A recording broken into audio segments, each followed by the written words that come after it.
harga sawit melonjak. Riz, berkabar Riz, Riz.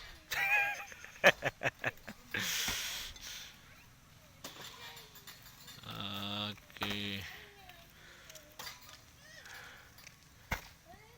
Harga sawit tembus di Aceh Rp3.000 per kilo.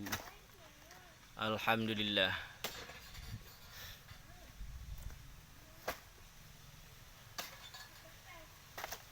Padu harga sawit.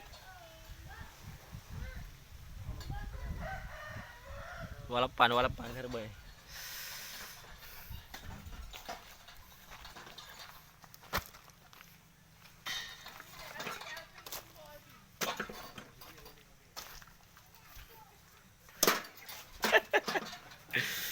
Harga sawit membludak. Harga sawit membludak.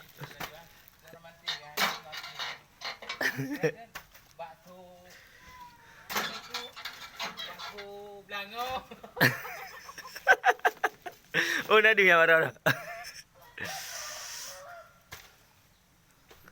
Iyalah.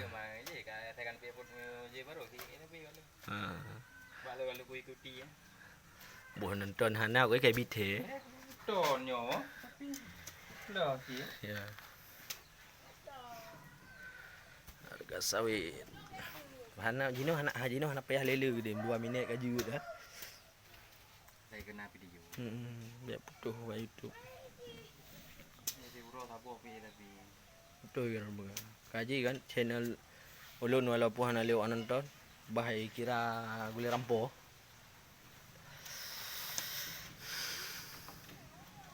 Lagi YouTube lah kami buat langkahan masalah ticin angkara yuk je peng tu dia kayak bibi je beragam baik Penghargaannya lah. Piagam.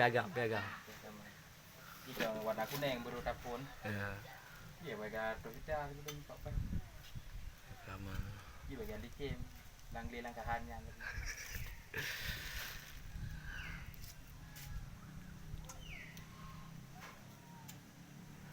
Tapi yang punya video sejam tengah jam.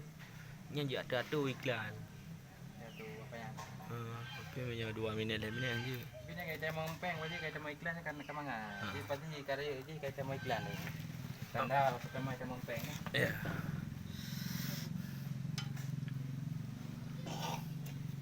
hot taruhan mandu Nyoh kon. Buat sebagian.